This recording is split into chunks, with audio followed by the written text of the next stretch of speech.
Boulder Comedy Festival. We are so excited to be here. This is my favorite venue. How many of you have been to a Boulder Comedy Festival show before?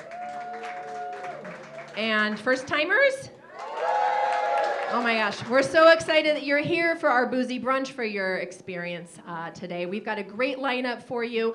I'm your host, Stephanie Springer. Let's just dive in with a deeply personal question, shall we? Okay. By applause, how many of you currently have a therapist? Representing Boulder, nice job.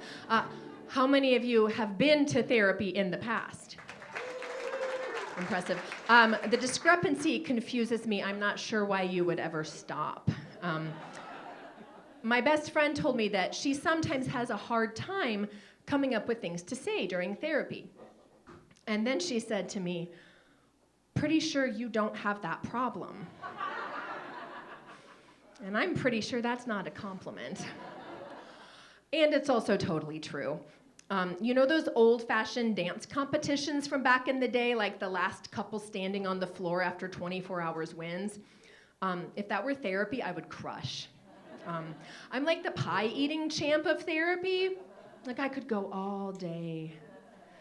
Just when you think I've exhausted all my issues. Inner child for the win. Let's explore just how 3-year-old Stephanie began dabbling in people-pleasing and anxious attachment style. Like for Boulderites, endurance training is climbing 14ers or prepping for the Boulder. I'm from Arvada. My endurance training is exploring my shadow self. So don't you hate it when you've just been to therapy and then you leave and something really shitty happens like right away? What a waste of money. It's like getting a massage and then falling down a flight of stairs. Or leaving the salon and a bird shits in your hair. Like, I really feel like Alanis could have done something with this, you know? Like, it's a bad breakup when you just had therapy. Sing it with me. And who would have thought? Okay, Gen Xers, come on. Speaking of therapy and Gen Xers, I would also like to give a special shout out to any former talented and gifted girls out there. Where are you guys at?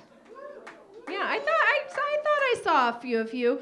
I think it's pretty obvious what's happened to us since our glory days. We're all perimenopausal perfectionists with anxiety and ADHD. Some of us are on our second divorce.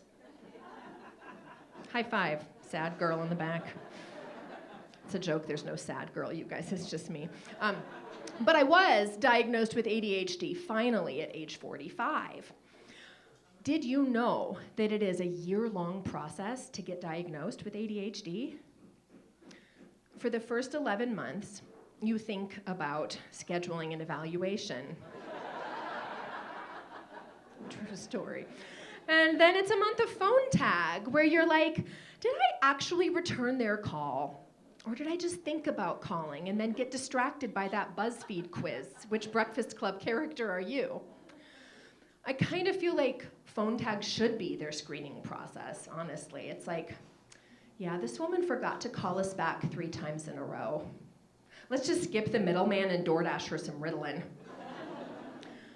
So a lesser-known side effect of ADHD is the compulsion to diagnose everyone with ADHD, including TV characters. It's sort of like a neurodivergent namaste.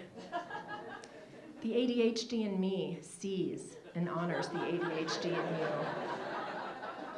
I see you, Mrs. Maisel. So, are there any other happily divorced people here today? Yeah. Divorced women make people very uncomfortable. We're terrifying. It's like we're either contagious or maybe we're secretly building a case against everyone else's shitty marriage. 3 o'clock, Peter was very passive-aggressive at the picnic today. Like, you hear a lot of unsolicited, my husband and I are in a really great place right now. Cool, Lindsay. Thanks for sharing. And it's sort of like these women think maybe I'm running a pyramid scheme and I'm recruiting for my divorce downline. calm down, Janet. I'm sure your husband really is proficient at oral. I mean, the divorce rate is scary, but if you're genuinely concerned about your marriage, I actually have a foolproof test. You want to hear it? Mm-hmm. So you've heard of the celebrity hall pass? Okay, if you haven't, I had to explain this to my boomer parents at a show once. It ended badly. It's the famous person you're allowed to sleep with. My mom said, "You mean someone other than my husband?" And then when my set was done, my dad just blurts out, "Angie Dickinson." But don't panic. There's nothing wrong with having a hall pass. That's not a sign your marriage is in trouble. TikTok says it's healthy. Your partner has one too. But here's the thing. If your hall pass wouldn't have sex with your partner's hall pass, that's when there's a problem. Stick with me here. Mm-hmm. So my divorce should not have come as a surprise. Miley Cyrus and Stephen Colbert.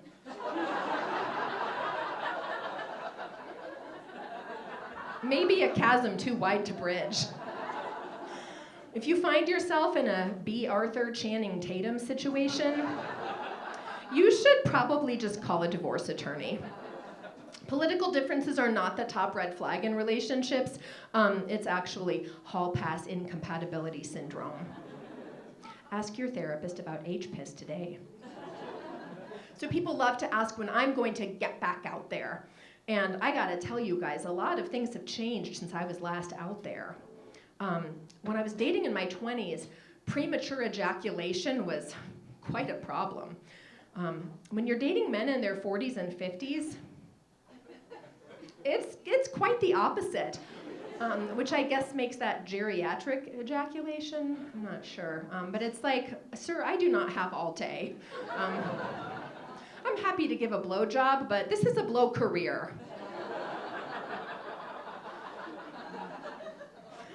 Also, now we say STI instead of STD. Infection's a little gentler on the ego than disease. STI is giving less 1980s dad, "You're cruising for a bruising, young lady," and more participation award vibes, you know? Like, follow your bliss, son, it's just an infection. Condoms are still the same. Just tearing open the package is enough to kill the mood. It sounds like someone's hiding under the bed, eating a bag of Doritos. But how do you trust anyone out there? Is it like an honor system thing? Do you ask for a note from their doctor? "I just got tested, I'm totally clean." "Okay, Chad, receipt please." Like, do you get an exposure notification like with COVID? "You may have come into contact with a super spreader." Like, I wish I could just scan your dick with my iPhone. Can you make this thing any bigger? So I think there should be an app to avoid these awkward conversations. You know, the app has your most recent STI labs, maybe a vasectomy tracker. There could be a tab called "Fucked Anyone I Know." And then this way, you can rule out gonorrhea frequent flyers, cross-contamination with your in-laws, passionate backyard chicken owners. I mean, no more cringy conversations. Just scan my QR code and you can find me on Clapchat. So you guys have been great. Are you ready for your next comic? I would love to welcome to the stage Kara Leone. Kara, yes, she's amazing. If you've heard her, you're gonna love her. Kara is the producer of the Queer Comedy Festival. So let's welcome Kara to the stage.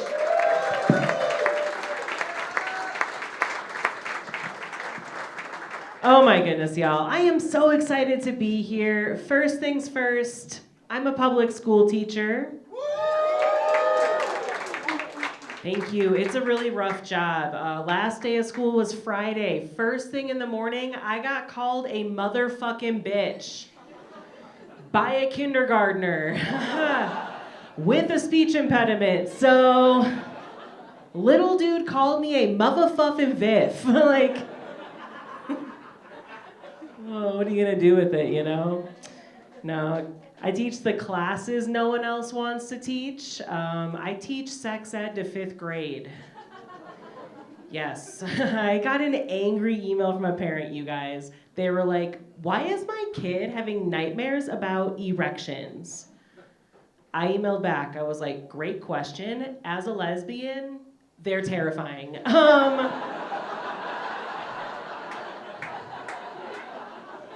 Hashtag me too, fifth grade boy. That's that's relatable, you know? No, I also teach drug education in middle school, which is wild, right? Like, you know, schools are underfunded. They used to have a police officer that put drug dealers in jail teaching this class, and now they have me. Someone who's keeping drug dealers in business? Like, oh. And I don't like to lie to kids. So when they're like, Miss, have you done mushrooms? I'll be like, no, but mushrooms did me. Don't like to lie. No, I've been at the same school for 7 years, you guys, and I just got a promotion, so I'm leaving. Thank you. That's right, I might not live in poverty forever. No, it's good. I work in special ed, been working with kids with autism, love those friends, but I don't know about you guys, but you should not try to tell someone with autism you love them, because they don't love that, okay? I was like, dude, I've known you for 7 years, you're an incredible person. He looked me dead in the eye and said, aw, I won't remember you when you're gone. What? Like, what impact am I making, you know? And like, on terms of autism, like, I love that RFK is gonna reveal where it came from. Reveal? Are you like, I want him to be at a conference and just like pull off a curtain and it's just a family tree. And personally, I think autism is underdiagnosed. Stick with me, underdiagnosed. We all know a horse girl. That's just a country girl with autism, okay? You guys, we all know a car guy, right? That's a redneck with autism, okay? I'm starting a campaign. It's crazy, you guys. The worst thing about teaching, though, by far, kids roast you without even trying to, right? Like, recently a kid asked how old I was, and another kid, being an ally to me, hit him. He was like, dude, it's rude to ask old people how old they are. Y'all, I'm 30. And I told the kids that, and they were like, yeah, but you have gray hair. I was like, from you. Like, yeah. Called me a motherfucking Viff this morning. It grew out of my head, you know? It's not fair. Kids are always asking my pronouns, which is fair. Look at me. What are they, you know? Sir? Want to take a guess? Oh my God, you guys make some noise for this queer ally, huh? Ah! You said they, very cute. The kids wish I was that interesting, you guys. I am just letting them down. My pronouns are she, her, butch. Butch lesbian. And yeah, I actually made a new flag for representation because I need it, you know? So earlier this morning, you guys might have seen it at the Pride Parade. It's a new flag I made for butch lesbians. It's a flannel on a stick. We get it. Representation. No, y'all. The most egregious thing kids do, they have been writing S4L on all of my things. Single for life. What the fuck? They don't know how hard it is to meet lesbians in the wild in Colorado, you guys, okay? I am from Chicago. Out there, if a girl had a flannel and a trucker hat, that was a lesbian, okay? In Colorado, though, y'all, that's any woman at King Soopers this fucking moment, okay? That is. Help me. Help. How am I gonna meet women? No, I recently went home on a road trip to Chicago. Has anyone done that Nebraska-Iowa drive before? Okay, the woos were a little bold, right? For those of you that have not suffered, there is nothing to look at on this drive, okay? But there are like 50 billboards that just say, Jesus is real. We love that, but like, who's the target audience, you know? Like, what godless heathen is driving through those states, does not believe in God, sees 50 of those suckers, and is like, maybe it is a sign. Like, the point is, when I have to do that drive, what I do is save up my Adderall prescription for 3 weeks, just so I can take it all in one day, right? And for most of you that think that's irresponsible, listen. The safest person on the road is the one that has not blinked in 18 fucking hours. You guys, I see accidents before they've even begun, okay? An American hero, if you will. Saving lives out there. No, it's crazy. It's pride. Can we make some noise for that, huh? Gay people are all right. We're doing okay. No, I was recently out and someone was hitting on me the whole time. I was like, she's out of my league. I'm not gonna ask for her number. I walked her to her car at the end of the night. She drove away. On the back of her car, Kamala Harris sticker, Hillary Clinton sticker, and Colorado Rocky sticker. This woman loves losers. Fuck! I should have asked for her number! Should have kissed her. Had a chance. Had a chance. No, y'all, I'm on the dating apps, not going great. Women will not answer my messages, but men, they won't stop reaching out. They want to be pegged, which I normally ignore those advances, but one of the guys reaching out was a white cop, so I sleep with women, but will I fuck the police? Yes, absolutely, you guys. But like midway through, I realized I was not into it, so I faced this guy away from me on the bed. And now I can truly say that I've backed our boys in blue. He wasn't into it, but it's because I kept screaming ACAB at him. Oh no. You guys know ACAB, right? Say it with me. All cops are beautiful. Oh, that was so affirming. I was gonna say all cops are bottoms. Well, that was a good note, wasn't it, to end on? I love you guys. My name's Cara Leone. Have a good night.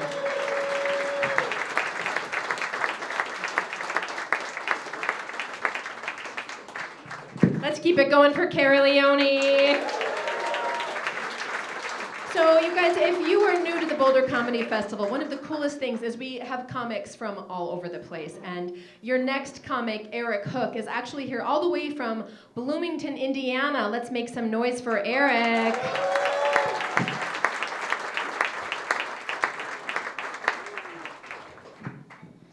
I have done a couple comedy festivals in my life, guys. I've been watching these crowds all weekend. Probably the most fun crowds I've ever seen at a festival. So get up for yourselves. So much fun to perform for. Love you guys. I tell you some stuff here. Guys, I got glasses for the first time recently. Just got glasses. I thought they thank you for that one soft woo there. Appreciate that. Yeah, I thought they would kind of change up my look a little bit. Make me look a little more interesting. And then first day I got them, one of my friends told me I look like Malcolm Xbox support. It's not really what I was looking for, you know?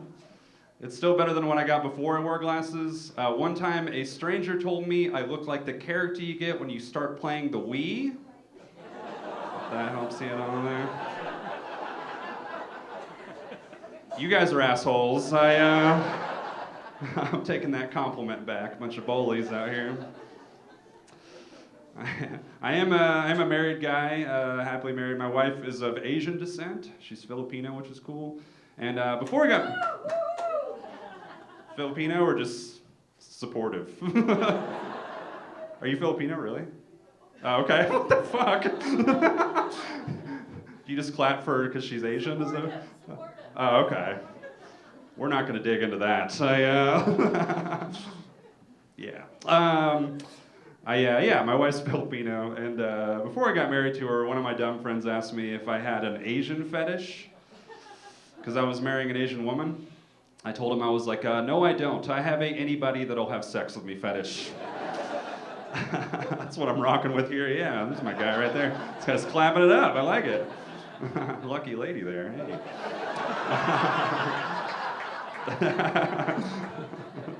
She just fist pumped it. I like it. Yeah. I told him, I was like, no, dude, I don't have an Asian fetish. I have anybody that has sex with me fetish. I already said that. What was the next part? You threw me off with your claps there, sir. Yeah. It was this very small clap. It was a soft clap. You guys calm down. You're touching each other now? I don't like that. Bring it into the arcade, people, all right? Do it out there. No, my wife and I were going to have a baby in the end of August, our first baby, which is cool. Thank you very much. And I'm very happy about it. My wife wants the baby to look Filipino, and I want that for her too. I would really love a Filipino baby. I think that would be cool. But I don't think it's going to happen. Because my family, all of our genealogy, we're from like England. You know, we're all English. So I feel like my genes are just gonna colonize the shit out of her genes, you know? Just straight up Christopher Columbus, that baby's complexion, you know what I mean? Yeah, like she wants the baby to come out looking like Manny Pacquiao, and I think he's coming out looking like Benedict Cumberbatch, you know? It's just fun to say that name. My wife and I, before we had the baby, we're trying to like spice things up in the bedroom a little bit, you know? Sorry about that. That was weird in there. Let me holster that real quick. Talking about spicing things up. Talking about getting a vibrator, you know? Which, I don't really know how I feel about that, because I don't really want to lose another job to AI, you know?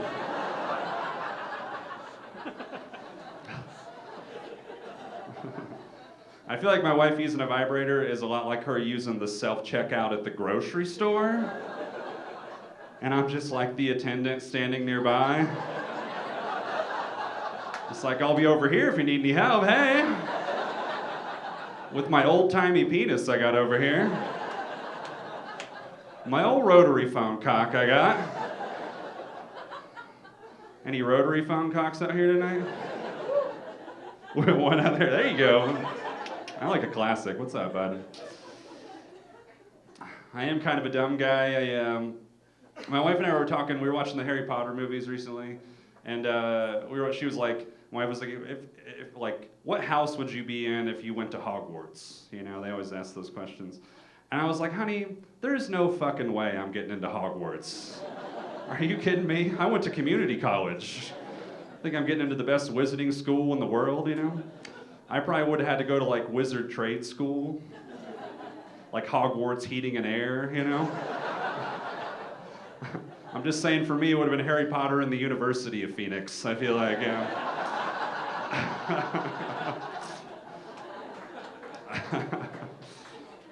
I feel like if I wasn't Harry Potter, I would probably be like an NPC, you know? Like a background character. Like I'd be sitting at the bar like 12 butterbeers deep, you know? Just like Harry Potter runs by me going to save the world. And I'm just yelling at the bartender, you know? It's like, yeah, I voted for Voldemort.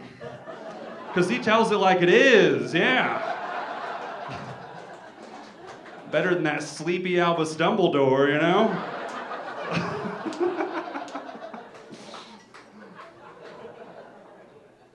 You guys are fun. I am from Indiana, sorry. I am from like a small shitty town in Indiana, small dumpy town. Like I always heard this phrase growing up, it's every time a bell rings, an angel gets its wings. Well, in the town where I grew up, it's every time a Limp Bizkit song plays, a juggalo gets custody of their son back. It's kind of the vibe. Me and this guy fuck with each other. He loves my stuff. Are you my brother? I don't know. We need to talk. But I actually just went back home not too long ago. My cousin was having a gender reveal back home. And it was one of those gender reveals where they drop a ball and the smoke comes up and it's like pink or blue, you know? But this time when they dropped the ball, the smoke came out white. So I guess the baby's gonna be the next pope. And if we know anything about the pope, we know there's never been a woman as pope. So you can probably assume that baby's gonna be a pedophile, right? Yeah. If you don't like that joke, that's fine. That's a tough one for some people. Feel free to complain to the arcade after the show. But just know, like the Catholic Church, all they're gonna do is just reassign me to another arcade. So, all right, guys, that's my time. Thank you very much.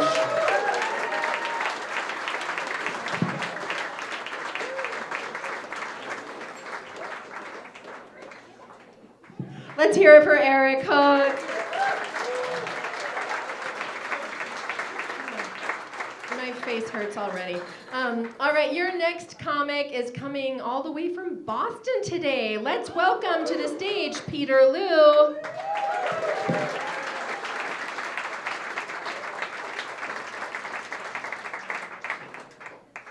Hell yeah, one more time for your host, everybody. One more time for your host. This is nice, this is beautiful. Good to be here in Colorado, guys. Always such a diverse crowd. It's a diverse group of white people, hell yeah. It's like 50 Shades of Beige. It's fun. You guys are nice though, you guys are very nice. You know, very different from home. It's been a whole day and no one's told me to go fuck myself yet. Yeah, I'm a little homesick, you know. There's always one person. Thank you very much. That's the pick-me-up I needed. That's my kombucha shot right there. Yeah, I perform in New England a lot, guys, you know, and sometimes it's like hard for me to relate to the crowd, but I feel like I'm doing a pretty good job, you know. Thank you. Like, I feel like I'm pretty much a white guy. You know?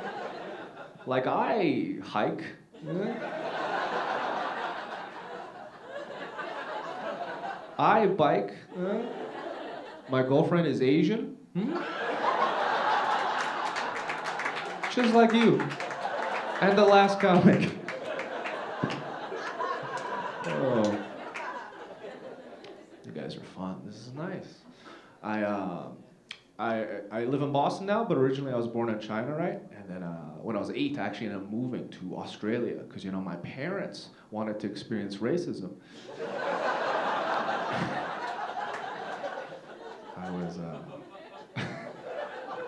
I was nervous. I was nervous about moving to Australia because, you know, I didn't speak any English. But then I got there and I was like, oh, neither do they. When people find out that I moved around a lot as a kid, they're usually like, oh, was your family in the military? I'm like, no, they were indecisive. Yeah, I did not grow up in a military family, but I was drafted into a terrible conflict. My parents' marriage. It's okay, they're not here.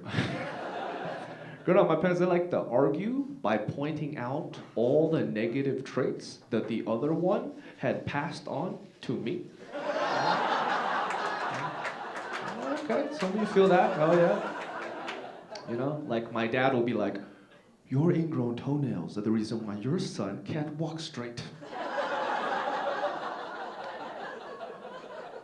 And then my mom would be like, he can't walk straight because you gave him astigmatism and he can't see for shit. Like, each of these insults is designed to hurt the other person, but every insult hurts me, you know? Yeah, growing up, my mom, she would always just be like, oh, you're just like your father. And I'd be like, you picked him. But all right, Mom, if I'm like Dad, does that mean my sister is like you? And she'd be like, no, your sister is like your dad's mom. I'm like, okay. So you passed the 0 genetic information to either of your kids. And she was like, well, maybe your kids will be like me. So I went and got a vasectomy.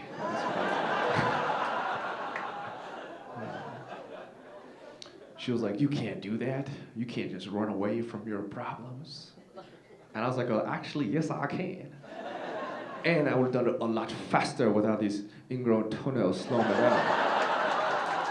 So thank you for that. Yeah, thank you guys. You're so nice.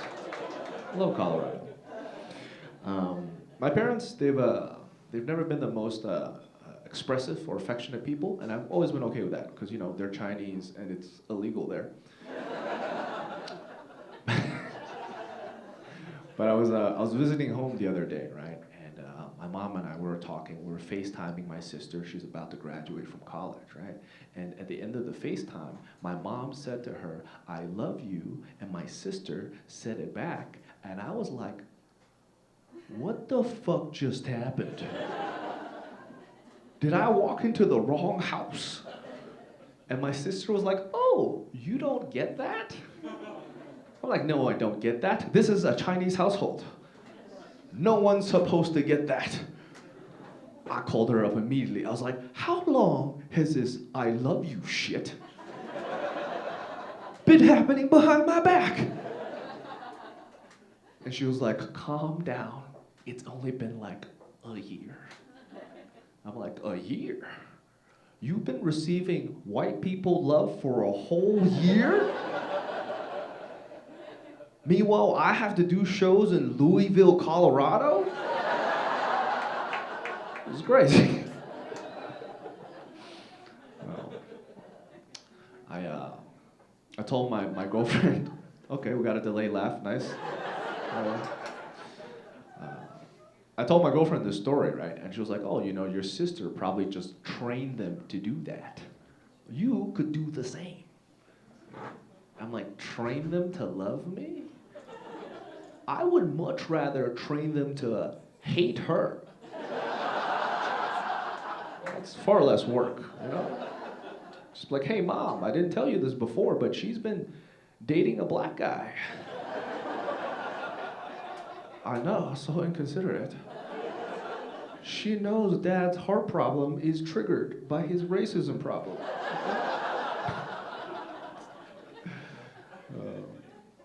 She is dating a black guy. His name's Marcus. He's a chill guy, and he met with the family recently. And I tried to get everyone to get along. I was like, "Hey, Dad, Marcus is actually studying to be a cardiologist.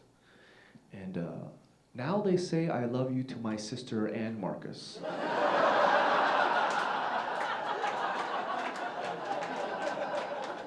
My dad was like, "Finally, a son I can be proud of." "Marcus, can you look at my heart? It hurts every time I look at my other son." Oh, all right. Thank you, man. I appreciate that. He said that's a good one. All right, I got a little more time left. I was driving around in Boston the other day, guys. This dude, he cut me off real hard, and I was super pissed. I had to swerve all the way around this guy. And then I saw his face, and he was Asian, and I was like, fuck. God damn it. He's one of mine. I guess I just gotta let this shit go, right? But then I thought about it. I was like, what if he actually hit me? Then people driving by would see two Asian guys. I had an accident. So I was like, all right, this shit is unacceptable, right? So I got out of the car and I started yelling at him in Spanish. ¡Oy, cabrón! ¡Hablaste mi auto! ¡Hijo de puta! ¡Vas a pagar por esto! And to my surprise, he started yelling back at me in Spanish. I was like, oh shit. Are you actually Latino? Or are you doing what I'm doing? Okay, great minds think alike. Dude, we ended up going back and forth until this white dude pulled up and told us both to go back to Mexico. And that's how you do it, people. That's how you fight the racisms. By deflecting the blame to another race. All right, you guys have been a lot of fun. I just feel to enjoy this tonight.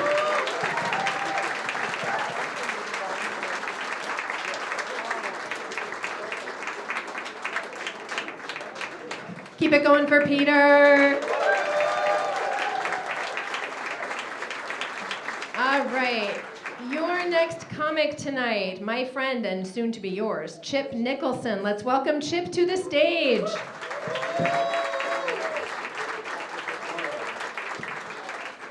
Yo, man, give it up for Peter and all the comics you've seen.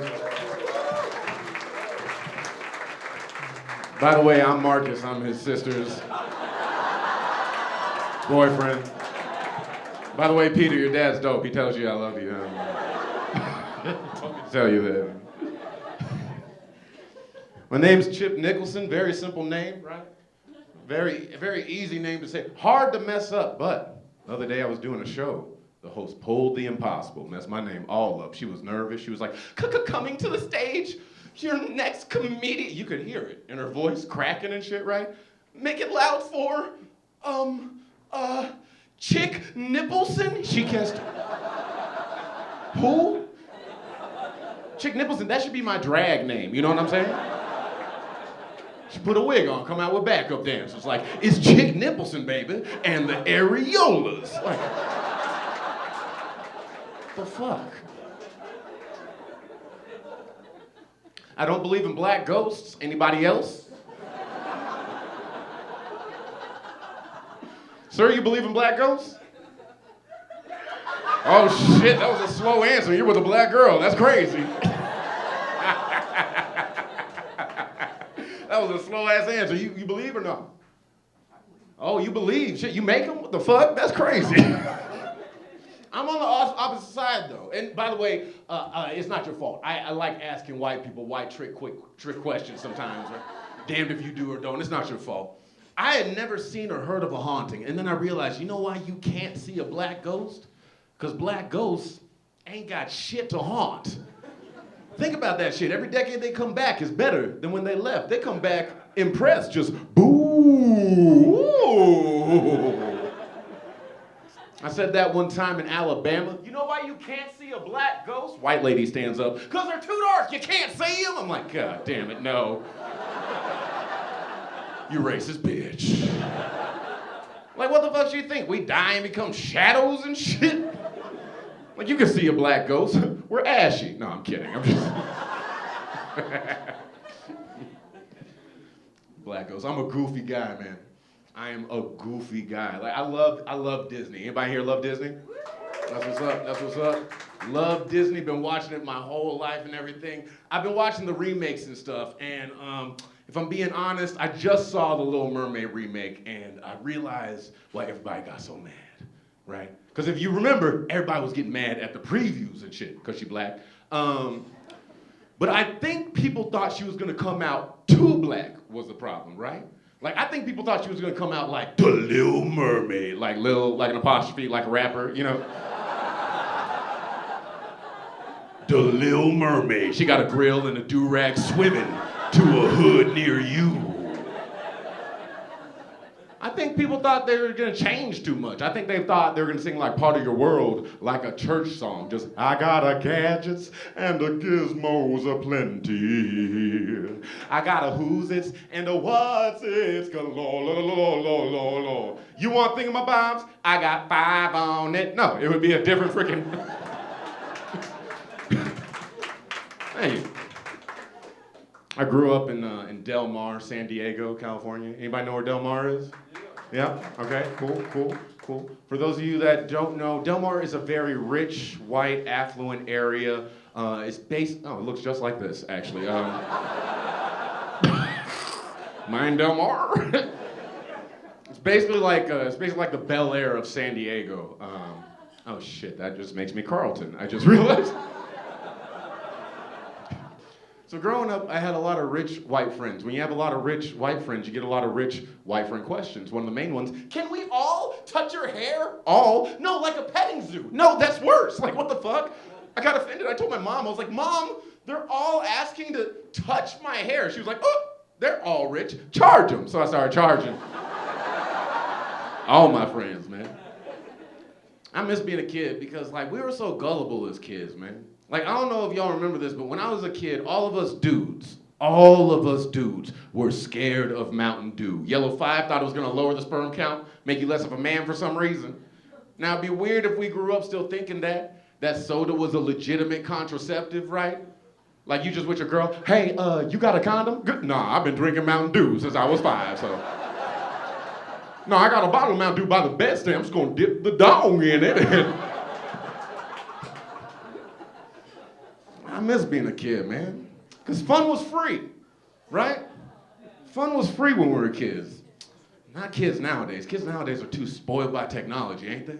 Kids nowadays, they don't know how to find free fun. We had to go out and find free fun. Like, remember that game we found behind the door with the door stopper? Just for days, free? That's actually how I learned vaginas. Just some of the dudes in here are like, what's that? Girls tell them later, you know what I mean? They'll tell them later. You guys remember the fan as a kid? Remember the fan just, I'm a robot. So much fun. My favorite game to play as a kid was hide and go seek. That's right, hide and go seek at night, Del Mar, all white kids, no one could find me. It was fantastic, man. I had a strategy and everything. I used to take off my shirt and then hide next to a tree with my arms like branches, not smile ever. Man, it was 5-10 minutes after the game. Kids are all around me. I'm at base. They're like, hey, where is Chip? That's when I open up my eyes like Rambo, just scare the crap out of everybody, man. I live up in LA now. LA is a wild spot, man. If you're looking for adventure, go to LA. Because LA is the type of place where adventure finds you and takes you hostage, all right? That's what happened to me. Man, I was on the bus. I had to tell a crackhead to stop smoking crack 3 times on the bus. This shit was crazy. It was like he kept forgetting. First 2 times were my fault, not gonna lie. First 2 times I was way too polite. First 2 times he lifted the crackhead pipe to his lips, and I said, too polite. That ain't gonna do nothing. Crackhead, what? By the 3rd time he lifted the pipe to his lips, he inhaled and exhaled a plume of smoke. Filled the whole cabin. And he was unloading a cannon right into the back of this Asian family's head. And they weren't saying nothing, because they're honorable, right? I was the only one in there with no honor. I was like, hey man, you can't be smoking crack inside the subway. I swear to God, he went like, just like this. He went, oh, that's right, that's right, that's right, that's right.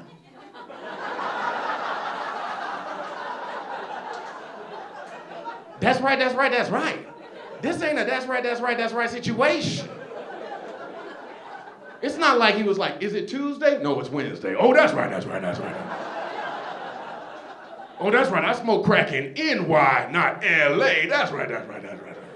And then this dude next to me stood up. He was like, my man's right. Don't nobody want to be smoking crack this early. I'm like, that's not, okay, well, thank you for the help, I guess. I gotta get out of here. Sex is weird. Everybody wants to do it. Ain't nobody know how to do it. You know what I'm saying? Sex is like, it takes teamwork, right? Like, sex is like a teeter-totter, right? Like a seesaw, right? Like, it's better when both actually try, you know? You ever been on a seesaw teeter-totter as a kid and the other kid ain't trying and you're like, can you at least act like you're having fun with this with me?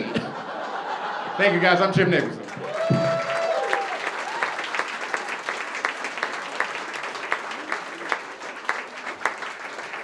Ladies and gentlemen, Chick Nicholson.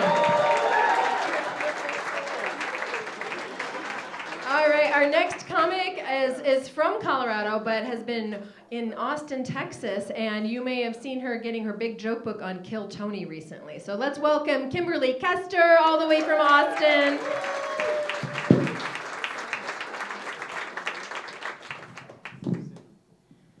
You know, I have been trying to be sexy longer than this whole row has been alive. Yeah, I've been trying to be sexy since the mid-'80s. And now, the older I get, the harder it is. It's like trying to stop a mudslide with a makeup sponge. I used to be young and hot. I mean, smoking hot. 450 degrees, straight out of the oven, piping hot. Now it's more of a microwave situation. Hard on the outside, cold in the center. You know, I'm addicted to like lots of facial creams and stuff. Like I love those ads that show like a wrinkly prune face turn into this smooth, shiny thing of beauty. I just can't figure out why they aren't showing that on ball sacks. You know, if I were scrolling Instagram or Facebook and I saw an ad that showed smooth, shiny balls, selling a face cream, just take all my money. I want a 5-year supply.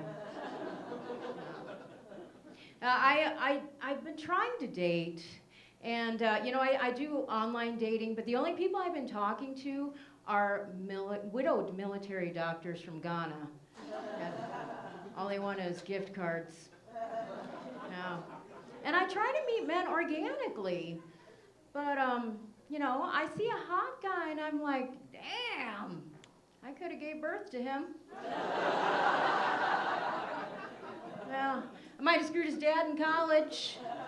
Now he's old and gross. Yeah. No, I do get hit on a lot.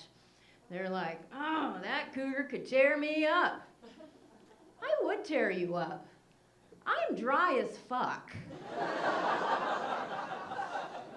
You would get more pleasure rubbing your wiener on a cheese grater. I open my knees, tumbleweeds roll out. Last guy came up coughing. Sent a canary into the cavern, it's dead. It's all dead in there. Yeah. You know, recently I was part of a stalker situation. I was the stalker. I just wanted to look up my old boyfriend from the 90s. You know, the one that broke my heart. And I was so happy when I found his profile on Facebook. He looked like shit. You know, I'm glad he looked like shit. 'Cause that son of a bitch got my boss pregnant while I was dating him.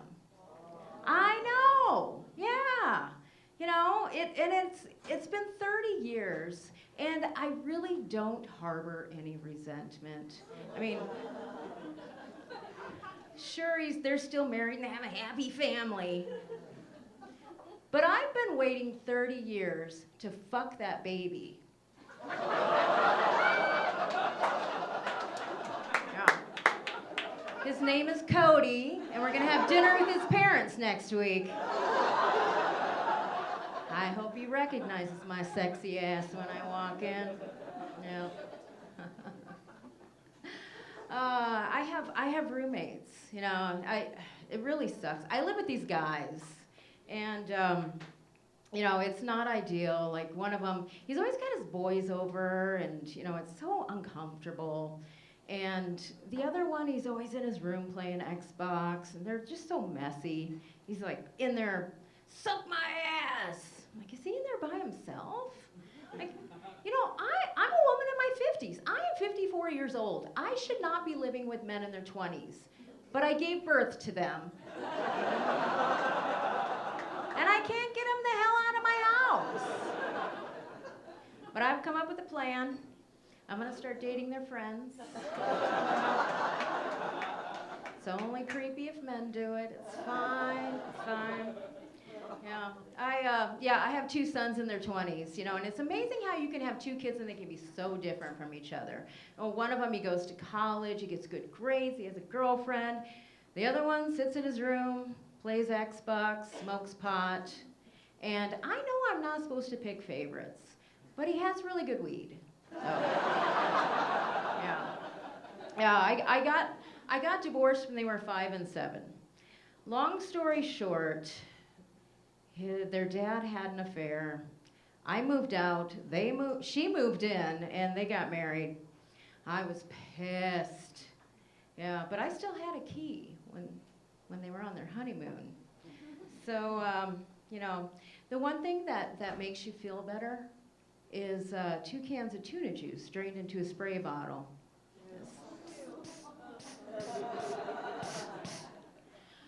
You know, while I was in there, at first I was afraid. I was petrified. Where the neighbors would recognize my car in the drive. I spent oh so many nights thinking how you did me wrong, but the tune is strong, and I hope it messes with your dong, and now I'm back while you're away, sneaking through a house, oh honey, I'm gonna make you pay. Should've changed them stupid locks, you should've made me leave my key. If only you had known your shampoo be full of pee. Go on now, go, enjoy the lay. I used a toothbrush where the plunger's been dripping there for days. You should have seen what I did with a bag of quickset concrete. Whoa, as long as I wear gloves, you'll wonder how you got pink eye. I will survive, I will survive, hey, hey. All right, that's my time. I'm Kimberly Kester, thank you.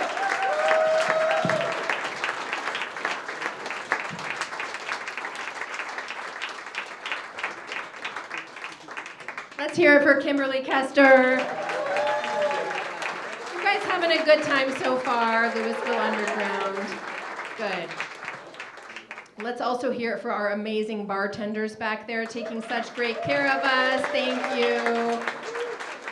All right, your next comic is Josh Mazik. He runs a comedy show at the Cannonball Brewing Company. Let's bring Josh to the stage.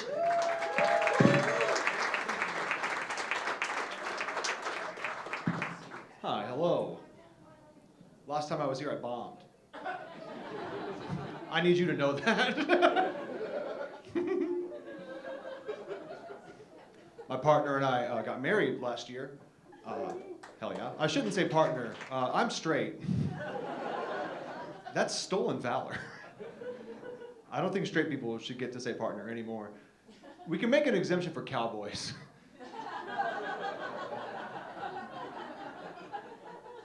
Cowboys can still be like, me and my partner. We had to ride into town. We needed to gather lubricant. For sodomy.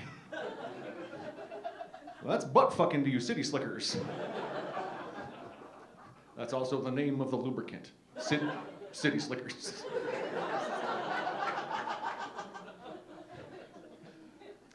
My wife and I, we only dated for a couple years before we got married, and our parents met at our wedding.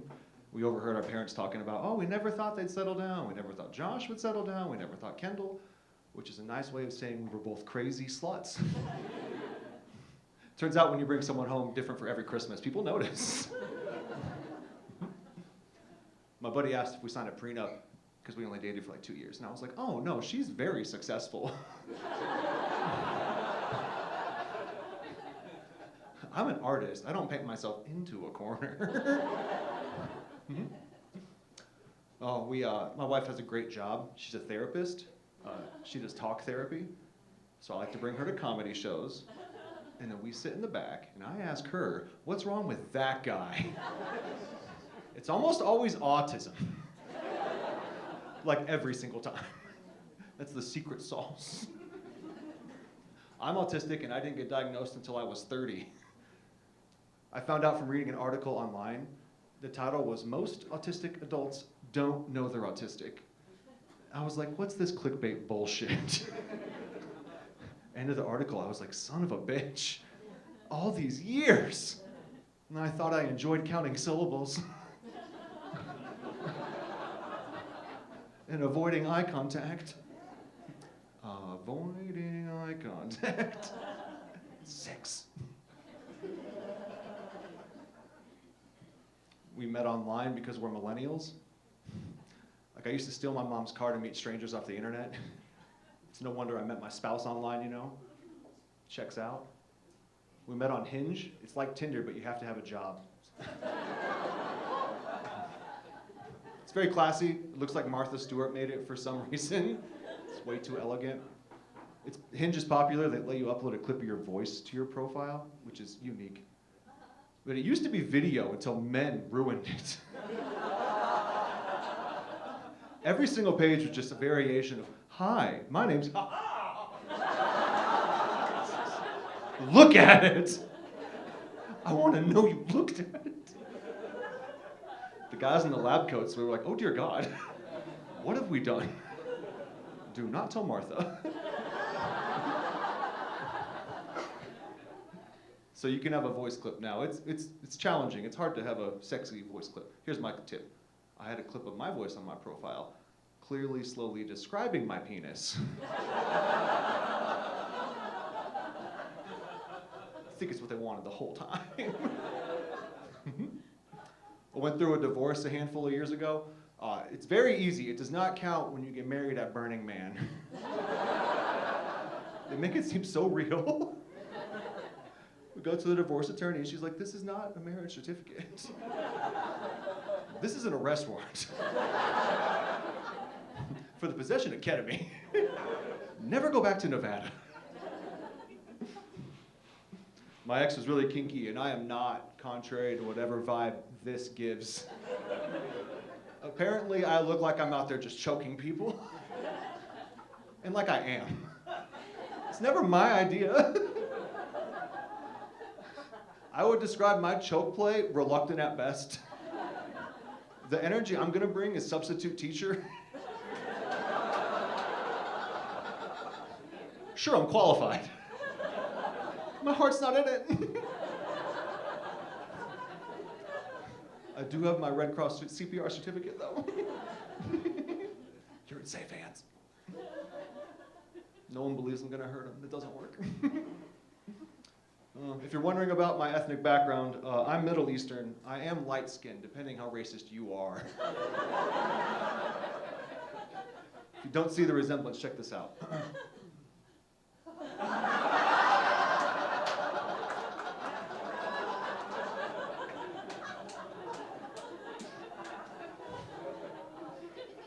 I'm Lebanese. I was adopted. I didn't grow up around any other Arabs. You've probably never thought about this. There's no role models for young Arab boys in this country. The most famous Arab is still Osama bin Laden. Tight second, Aladdin. Third place, the guy who threw his shoes at George Bush. Whenever I'm down, I just go watch that clip. I'm trying to connect more with my culture now, like I said. I'm in my 30s and was adopted, so like, I bought a white Audi and a lot of gold.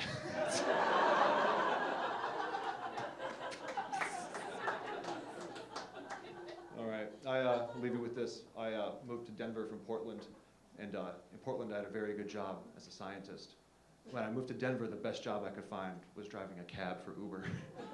Just like my brave Arab ancestors. In my country, I was geologist. You guys are great. Thanks, Louisville.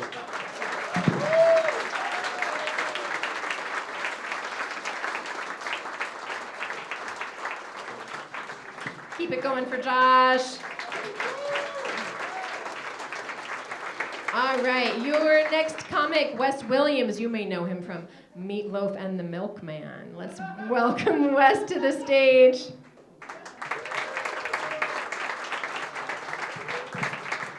Hell yeah, you guys. Thanks for coming out and partying with us. Nice to see some people drinking. Yeah. At 3 p.m. on a Sunday. You guys are all right, man. I love drinking, dude. I'm not a classy drinker either. My go-to is box wine. That's right, white women. Your secret's out. And if you're confused what I'm talking about right now, you gotta remember that box wine is not wine. Box wine is a wild man's drink. Box wine's like what you drink before getting in a fight at Fuddruckers. Box wine is the official sponsor of reaching for a cop's gun. Who stormed the Capitol? Was it Antifa? Was it Trump's people? No, it was Franzia. It is a nasty drink, dude, but I love it. And I know it's also not wine because they don't even call it wine names. That's true, because wine has names. Like Zinfandel, Merlot, Cabernet. Box wine has names like red, white, pink. Box wine follows Gatorade rules. Pick a color, act like it tastes different.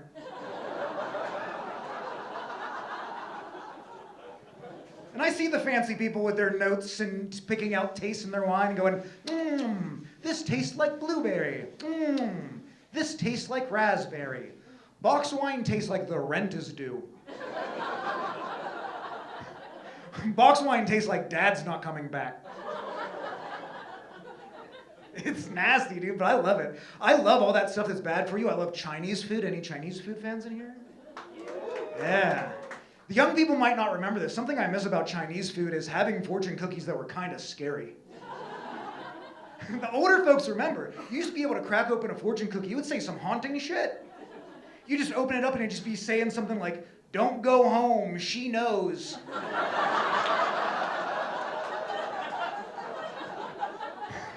It's a haunting thing to read with your cookie. Just, young people have no idea. We used to open our dessert and it would just say, "Next Tuesday, buy a gun."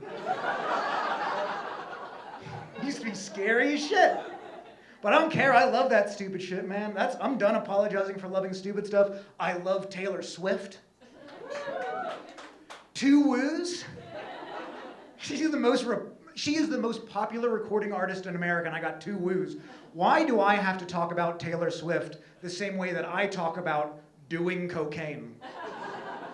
When someone's like, "Oh, Wes, do you like Taylor Swift?" I've got to be like, in college. Who among us didn't enjoy a little Taylor Swift? I don't care, dude. I love dumb stuff. I love Garth Brooks. 1 woo. Some of you are going to be too young to even know who Garth Brooks is. So how do I describe Garth Brooks for someone who doesn't know Garth Brooks? Garth Brooks is country music for people who fuck with their socks on. Garth Brooks is country music for people who dab the grease off their pizza. It is lame music, but I love it. My favorite type of music in the whole world is 90s R&B. Got a couple of fans. I love it. My favorite band in the whole world is a band called Belle Biv DeVoe. Do you guys know who that is? Yeah. If you don't know the band, you probably know that song they do that's like, it's like, "That girl is poison." I love that song, but it has ruined my life. It has. Because there's a lyric in that song that says, "Never trust a big butt and a smile." That's right, for 37 years now, I've only trusted women with a flat ass and a frown. Yeah, funny to you. I've dated 3 women named Liz. You either laughed at that or you're named Liz. That's a lot of bead doors to walk through. It's a lot of toe rings to suck off. It's true, man. I'm trying to do the dating thing out here, get away from the Liz's as much. You guys are a little bit weird. I'm from the East Coast. The first time I asked a girl in Colorado out, she said, "Sure. Do you want to go on a hike?" Or as I like to call it, an inconvenient walk. Why do you people love this so much? Who has ever been walking down a perfectly good paved road like, "I wish this sucked"? You know what would make this walk better right now? A wet log. I can tear my jeans on. I'm from the East Coast. We hate hiking so much that when we want someone to leave us alone, we tell them to take a hike. If I tell someone in Colorado to take a hike, they're like, "Are we dating now?" Is this guy gonna kiss me? You don't even have any idea why it's wrong. Why aren't you scared of bears? Why aren't you scared of bears? Bears are 10 feet tall, have knives for hands, and don't know who the police are. And I went on this hike with this girl, and I did see a warning, but the warning for the animal made no sense to me. And maybe if you've been hiking, you've seen this one. It said, "Beware coyotes. If seen, act tall."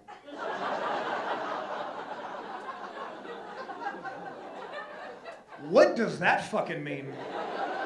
Am I trying to trick this coyote into a Tinder date? That is not an effective warning. I don't know. I think people in Colorado are just weird with animals in general. Like, do you guys appreciate how weird you are with dogs? I know I put in a lot of work to get the white women on my side. But this might ruin it. But it's not anything crazy. It's just like small things. It's the small things. Like what you name your dogs is weird to me. Like the first day I was here, I took my dog to a dog park and I saw another dog owner call out for his pup. And he went, "Come here, Derek." Are you and that dog going to get IPAs later? Are you and that dog on the way to lacrosse practice? How about let's make a rule right now. Don't name your dog a name that you're comfortable shouting out during sex. You can just say any sex thing, but just put that name in there and see if it feels right. It's easy. Just like, you can fit another finger in there, biscuit. Don't pull out, meatloaf. You can feel if it's wrong, man. But I don't know. I've got to be careful about that kind of thing because I just found out something about myself recently. I found out I have a creepy face. What was that noise? She was like, Jesus, you're 30. How are you just finding this out? I just had it solidified to me the other day because I was sitting at a bar and I had my back turned toward a group of bros. You ever see one of these in the wild? Just a gaggle of bros. Just a murder of bros. And the king bro was giving a little speech to his buddies. And he was going, "Bros, guys, listen. You can be into whatever you want, but I think it is weird to fuck feet." And then he turned to me and went, "No offense."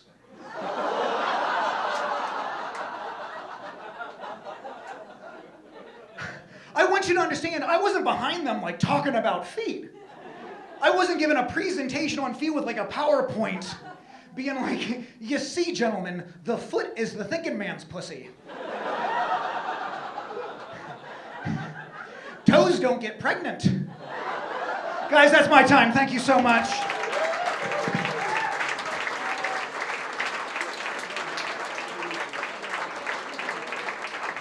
Please keep it going for Wes.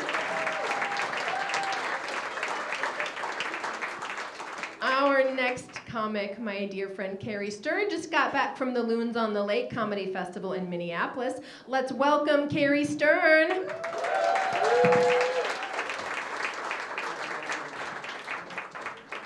Well, thanks. Thank you, everybody. What a nice crowd you all are. I feel like I'm amongst new friends, which is good. I am currently in the market for those. I am pregnant with my third child right now. Thank you. I knew you guys were nice. Not the response I've gotten from everybody else in my life, I will tell you that. Everybody I have told has come to me with the same question. Was it planned? Like, yes. I said this was my third pregnancy. I get how it works. Also, what are they expecting me to say? No, it wasn't. I'm currently pursuing a wrongful birth lawsuit against Trojan, Jack Daniels, and the soothing sounds of Kenny G, so. Honestly, with your first pregnancy, people are excited, you know? They say the normal thing, like, "Congratulations!" With the second, they're still happy, you know, a sibling, yay! And with the third, they're like, "Did you mean to?"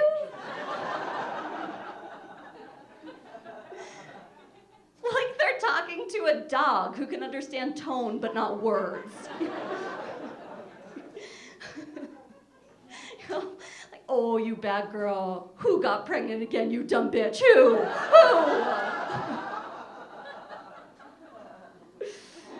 This is also considered a geriatric pregnancy, so that's mean.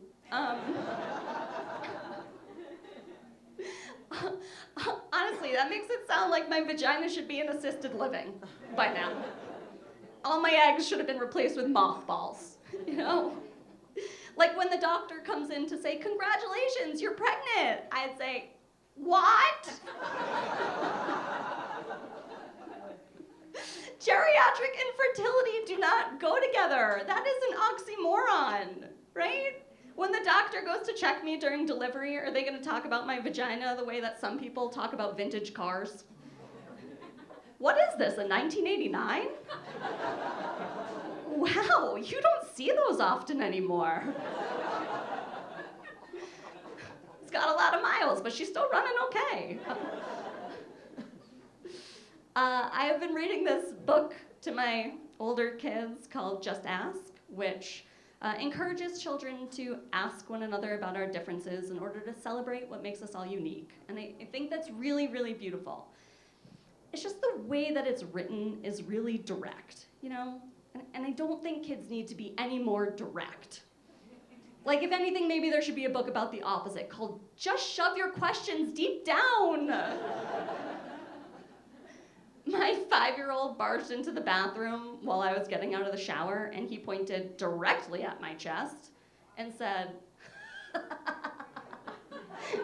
"What are those?" I tried to be, you know, thoughtful and direct in my answer, channel Just Ask, and I said, they are called nipples, bud, and look, you have them too. And he said, not like that. Well, you had a weird latch, okay? As a woman, I am insecure enough.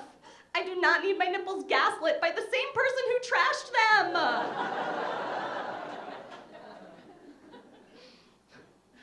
My parents just moved to a retirement community in Florida, and they are living their best life. I mean, they are having so much fun. It's really, really nice to see.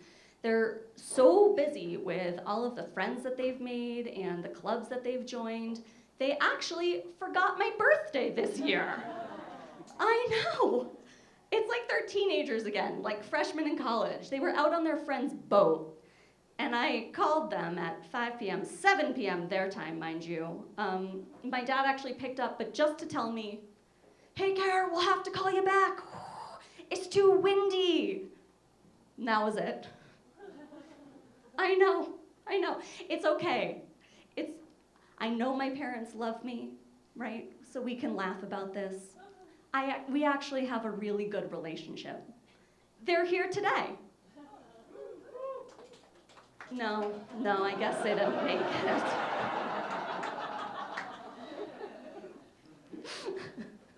I'm just noticing this pattern where I feel like they're over it, and by it, I mean me, you know? Yeah, and this is a trend, though, I'm seeing with parents of the same generation, boomer parents, right? It's like, once you've retired, you want us around, but no real remnants of us in your home. Yeah, I always get nods here. That's validating. I went to go visit them before the move, and they were going through boxes of things, trying to downsize. My mom brings me a shoebox of my baby pictures and says, "Do you want this?" And I said, "No." And she said, "Well, what am I supposed to do with it?" I don't know, Mom, look at it every once in a while like a normal parent would. Even before I got there, she was sending me things in the mail, just trying to pawn them off on me, you know, like old baby teeth and locks of hair from my first trim. This is what a stalker would do. Actually, a stalker would probably keep those things.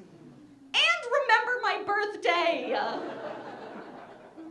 If I'm ever confronted with an actual stalker, I'm just gonna have them call my parents so they can convince them why I'm not worth it.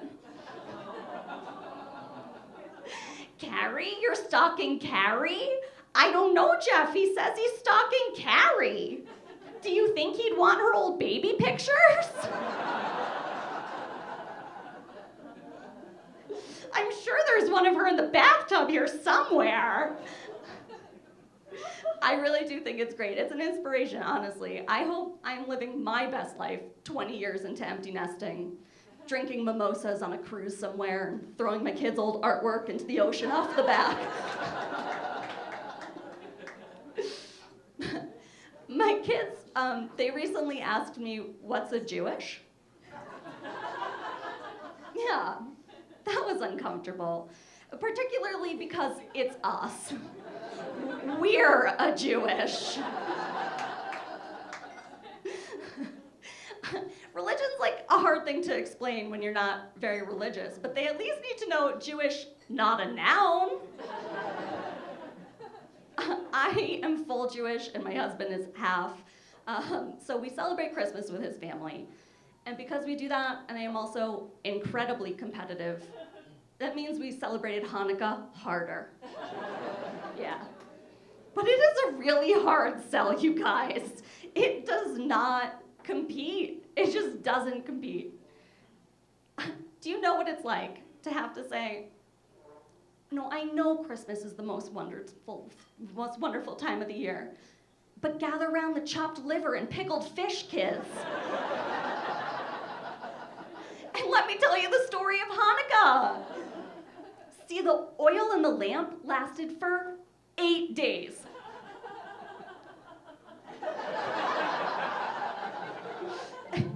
And that is longer than we originally anticipated. And I know Christmas and Hanukkah are behind us, but it goes on and on. I just had to go through this with Passover and Easter too. Do you know how dumb I sound? Having to be like, no, kids, I know. Looking for plastic eggs filled with candy and toys sounds fun. But have you ever looked for a piece of unleavened egg matzah wrapped in a kitchen towel? The same reward, I promise. All right, you guys, I'm Carrie Stern. That's it for me. Thank you so much.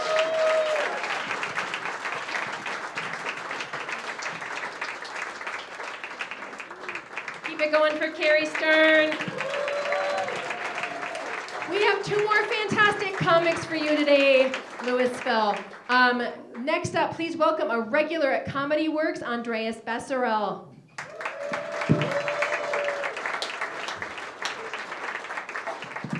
Hey, thank you so much. Thanks for having me. My name is Andreas. My friends call me Peanut Butter because I'm smooth and I kill little white kids. All right, here we go.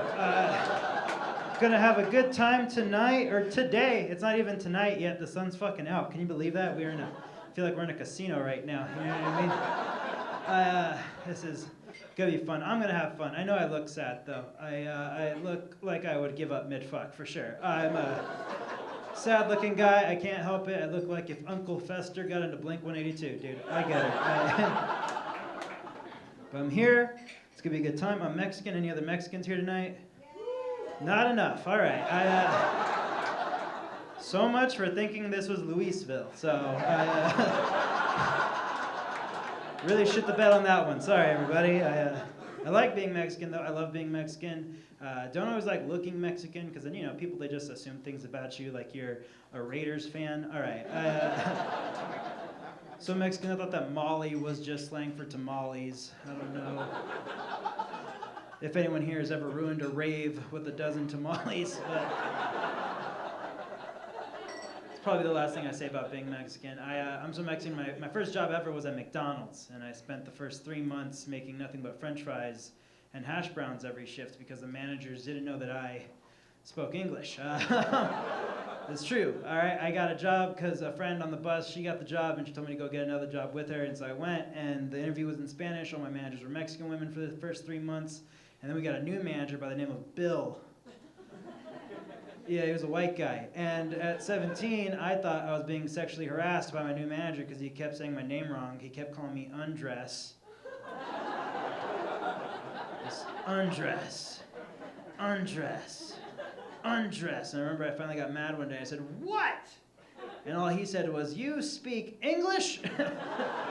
And I was like, "Yeah, I speak English." And that's the story of how I got promoted to cashier. So,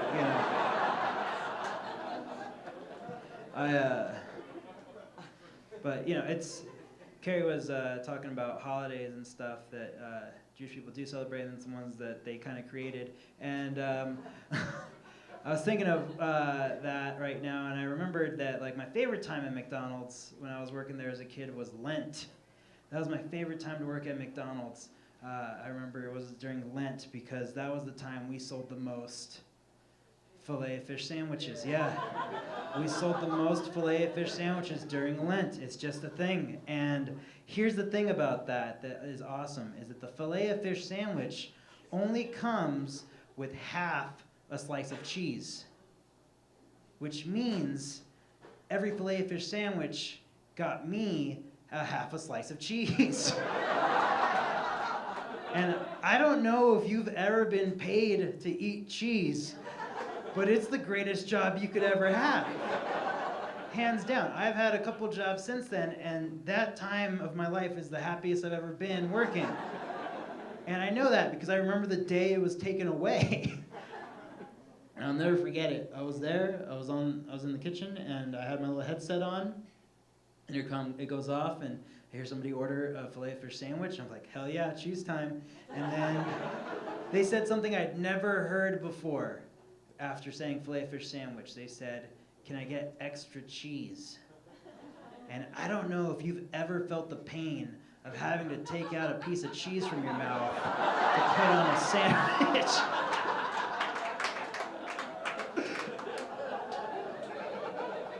But it fucking hurts, man. And I was sad. It was years before I was sadder than that. You know what I mean? The next time I was even close to being that sad, I was a hero, is what was happening. I was a hero when I was sad because I worked at a grocery store during the pandemic, all right? And that's not the sad part. The sad part was I'd been seeing a girl for about 3 months before the pandemic hit.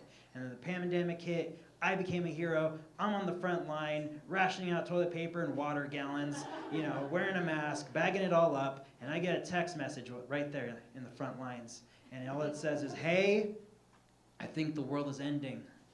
I can't end it with you. Fucking brutal, right? Does make it a lot easier knowing that she did die from COVID, but no. She's not dead, she's just dead to me. But I was sad. I was really sad. I was fucking, you know, have you ever looked so sad a homeless guy offers you a cigarette? You know what I mean? Like, been so sad you stop capitalizing your name because you don't identify as a proper noun anymore. You ever been so sad you're just cooking top ramen on the stove, shirtless, stick with me here, and you start eating this top ramen right out of the pot, and you think to yourself, I could do it. I could just quit chewing and it would look like a fucking accident, you know? And now you're inhaling top ramen, hoping to God that it takes you, and you can't tell if the saltiness is from the tears or the chicken packet. And then you finish the top ramen and you're still fucking alive, you know? Like, I'm doing better now, but I was sad. And when you're that sad, you even want to write jokes, because as if I could, the world had ended, you know? But this is embarrassing to say, but it's been over 5 years now. I wrote a lot of poetry, all right? I wrote an insane amount of poetry. I wrote a Tumblr's worth of poetry. Please don't find it, you know? But it's been a long time, and I was never a poet. You know, I'm a comedian. I tell jokes. That's my outlet, but I have all these words, and I'm in Louisville in an arcade in the back of it, a bar room at 3:30 p.m. You know what I mean? Like, if there was ever a time that was as close to a poetry reading, I think it's right now. You know what I mean? So, if I could, would it be all right, Louisville, if I just, all right. I am a little nervous. Like I said, this isn't my normal platform, but I hope you guys like it. This is a poem. This is about a girl and how it didn't work out. This is called Dear Katie. I hope your nights are cold and your beer is hot. Whore. Thank you. That was Dear Katie.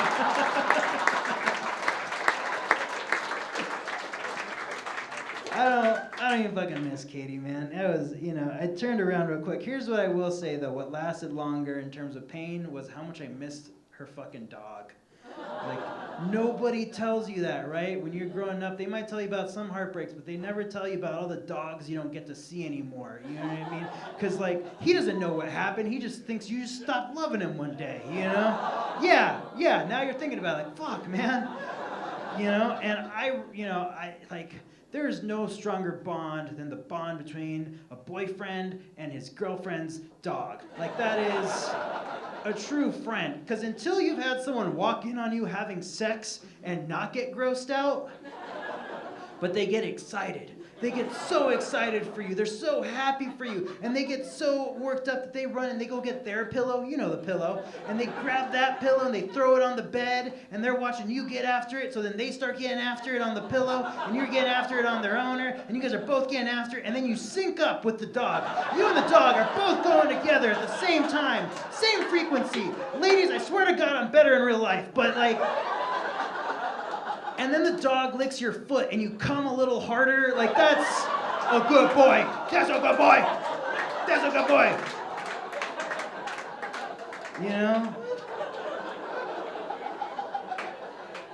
It's insane. I think about that dog all the time. But a lot's happened in that time. A lot has happened. I have a 9-year-old right now. I have a 9-year-old son. Can you believe that? Somebody let me come in them and then they let it take. That's fucking nuts. That's fucking nuts, you know, and he's the best. I love him so much. He's like everything to me, and he's such a good kid, we had a soccer game yesterday, and he won 7-2. It was awesome, and I was very happy for him, and I was just glad that they let us back into the soccer season, because I made a scene last season. I'm not gonna lie. My son, I'll tell you this. My son is not competitive, all right? He's not a competitive kid. He's that kid, classic, looking up at the clouds during the game. And that doesn't really make sense because it's an indoor league, but he's a good kid. He's a sweet kid.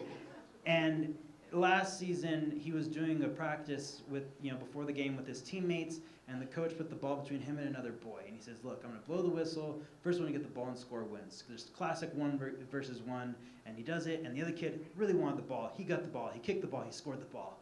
Didn't ruin my son's confidence. My son, he was fine, and I was fine. But then that kid started bullying my son. His own teammate he looks him dead in the eyes, and he tells my kid, easy goal, easy goal. And I am not competitive, but that's my fucking kid. And I got up and I was ready to fucking fight. I wasn't gonna fight that kid, all right? I'm not a monster, but like, I was making a scene. I get out of my chair and I yell out, hey, where's this kid's dad? I'm kicking his ass. Where's this kid's dad? I'm kicking his ass. And everybody got really quiet, kind of like you guys. And that's when my son's mom, she tugs at my shirt. She goes, hey, that kid, he doesn't have a dad anymore. And I was so fucking embarrassed, because then I had to fuck up his mom. And no. All right, thank you so much, Louisville. Have a great fucking show.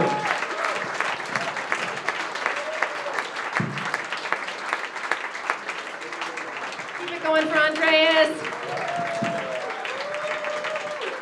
All right, Louisville, we have one more comic from you, coming all the way from Chicago. Please welcome to the stage, Neeraj Srinivasan.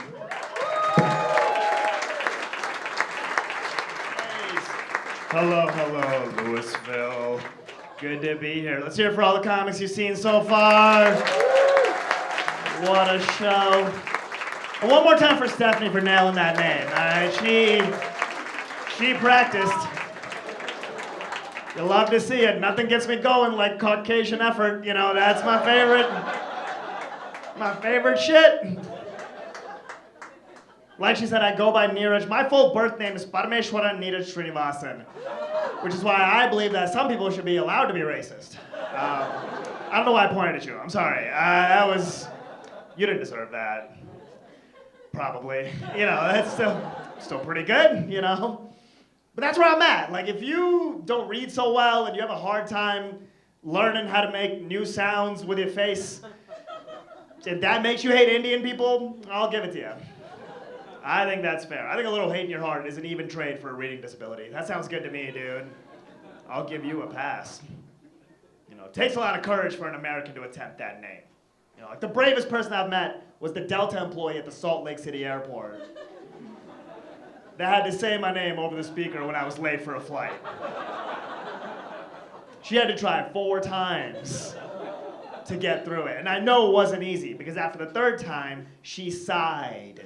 She sighed into the microphone. Like, we all heard it.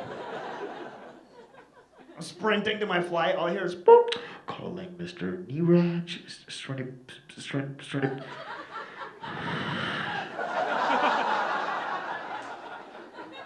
Come on, Beth. Like, she was really frustrated, you know.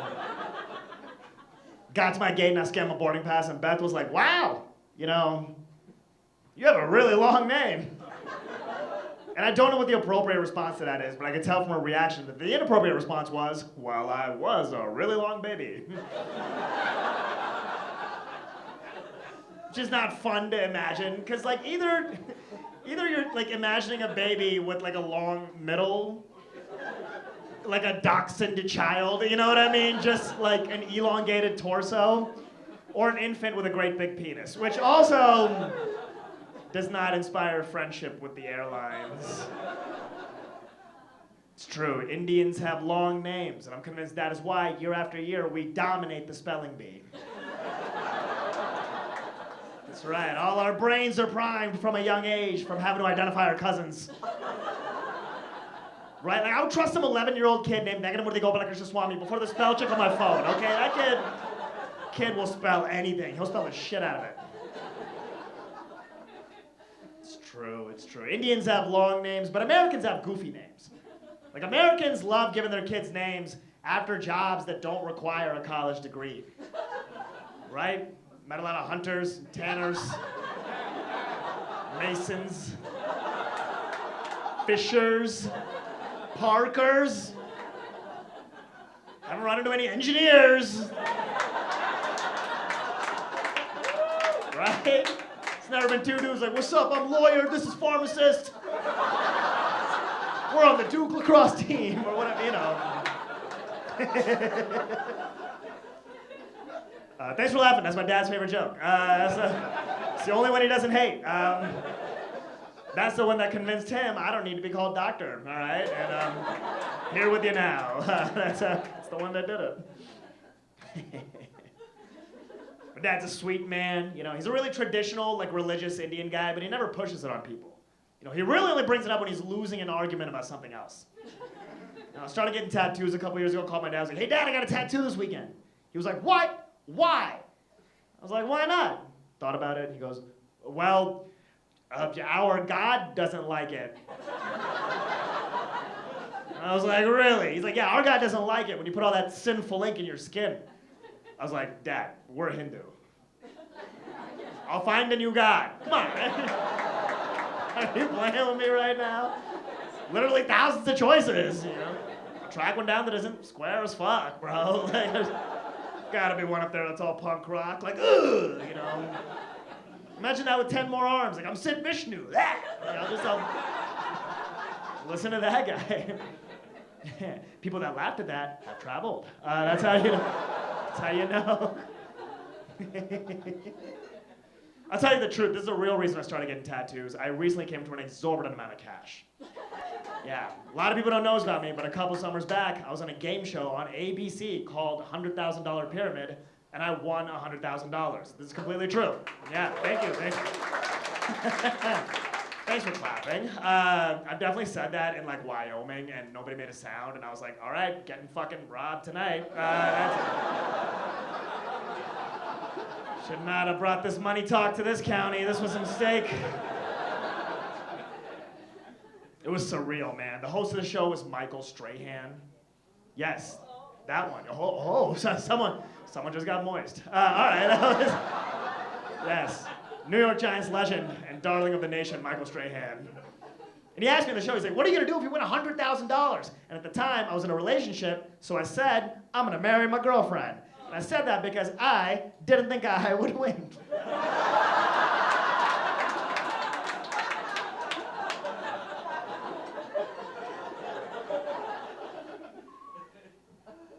You ever had the universe call your bluff?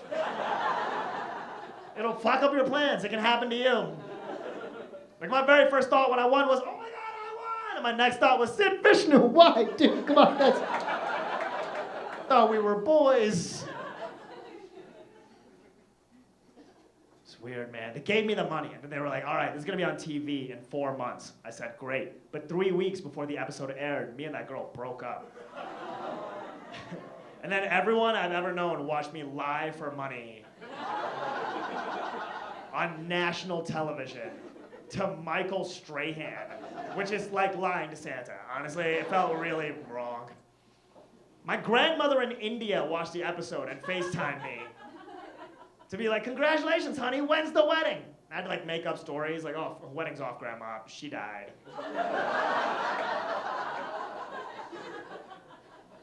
She was like, what? How did she die? And I was like, you know how these American girls are with their cocaine, haha. That's what I said. I don't want to marry that girl, dude. I don't want to marry. I just, there's been so much weird family pressure. Like my dad used to talk to me about getting married like it was getting a haircut. He'd be like, I'd do it. It'll look good. Now he talks to me like he's a climate scientist and I'm the CEO of an oil company.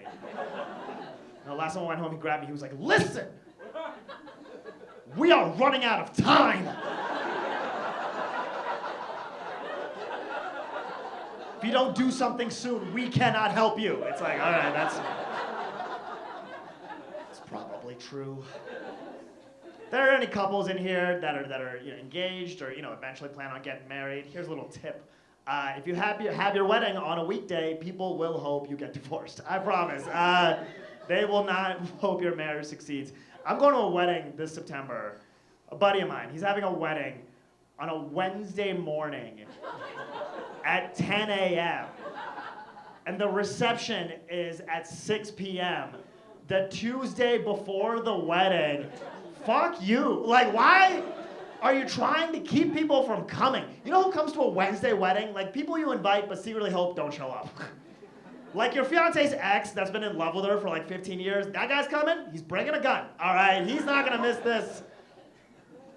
Wednesday weddings are only appropriate for Mormon weddings because there's not gonna be any booze, so conceivably you could take a half day and get back to work at lunch. And the bride also doesn't need to take PTO because she's still in high school. That's right. What a terrible religion. That's okay. A lot of Mormons in a bar on a Sunday. All right, damn, more than I thought. Y'all are cheating, not gonna get into heaven. Ooh. That would be the most, to die and be like, all right, getting ready to go to Mormon heaven. No, you're not. Ooh, I don't know. That's what heaven's very flamboyant and it teases you when you're going to hell. They're like, ooh. It's the stuff I'm thinking about, man. Getting older. Like I just turned 33 years old. All right, there's one person. I'm realizing this is an older crowd than I'm usually. You guys are like, so the fuck what? You think you're better than me because you brought your first set of knees in here? Fuck off. Sorry.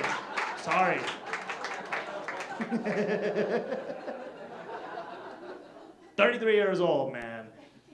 And honestly, I don't know. Like, I like being in my 30s. Like, I think dudes especially, you get way better at dealing with negative emotions in your 30s, right? Like, in my 20s, if I woke up in a bad mood, I would get high. That's how I would start my day. Now, in my 30s, I stretch, I have a glass of juice, and then I go on social media to stalk people I look down on. Just to make sure they still suck. Like, oh what, I'm behind on rent and my boss is mad at me? Doesn't matter, Doug from high school just lost custody of his kids. Things are going pretty well over here, It's devastating for his family, but amazing for my mental health. Mental health is important. I feel my body falling apart though, Like I've gotten so old, I'm going out of my way to buy weaker weed. I don't know if anyone else has this problem. If you're not a pot smoker, let me explain something to you. The era of legal marijuana is a dangerous time to be an aging stoner. Because the weed is getting both stronger and more affordable. So if you're a millennial that likes to get high on a budget, every day you have to make a choice between total boredom and sheer terror. Those are your only options. Like I went to a dispensary near my place, the kid was like, hey man, good to see you. We just got this new stuff, 45% THC. And it's half off all week. I was like, Jesus Christ. Do you have something that's like 12%? I'll pay extra. You know, I'll spend more money not to have a panic attack. That's money well spent. And it's a new thing. Like in my 20s, my boys and I would do dabs in our car and like practice donuts at Costco. You know, I don't go that hard anymore, dude. I just want to put on Seinfeld and like forget that Kramer's racist. You know, that's really all I need. 20 to 40 minutes. It's a lot easier to have fun in your 30s, man. Like one of my favorite evenings in the past year was one that I spent having dinner at the bar of a Chili's in Akron, Ohio. And the only other customer there was an elderly black gentleman who kept calling me muchacho until I told him I'm not Puerto Rican. We got hammered together. It might have been the best night of my life. He pulled up a stool next to me. He's like, so, like looking me up and down, like, Indian, huh? I was like, yes, sir, I'm Indian. He's like, ah, damn. I wish I was Indian. I was like, really, you do? He's like, yeah, because if you think about it, Indians have skin like black people, hair like white people, and somehow you managed to be Asian.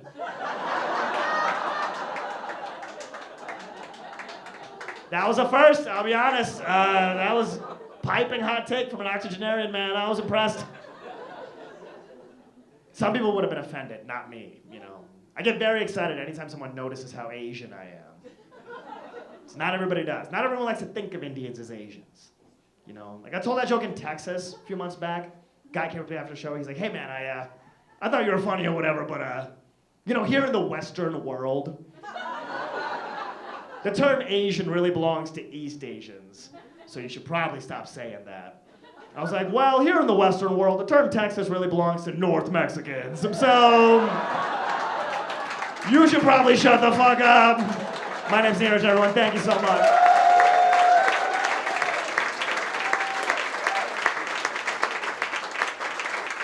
Keep it going. Woo! And let's hear it for all of our comics tonight, Louisville Underground. Not tonight. It's still daytime. It's still daylight. It's still the middle of the day. Thank you for coming to laugh and drink with us in the middle of the day. Before you leave, I want to take a moment to acknowledge the founder of the Boulder Comedy Festival who is here with us, Zoe Rogers. Let's give her a huge round of applause. Not only is Zoe a hilarious comic, she has made it her work to create a more diverse, inclusive community for comedians in Boulder. So, huge amount of gratitude to Zoe for creating this festival.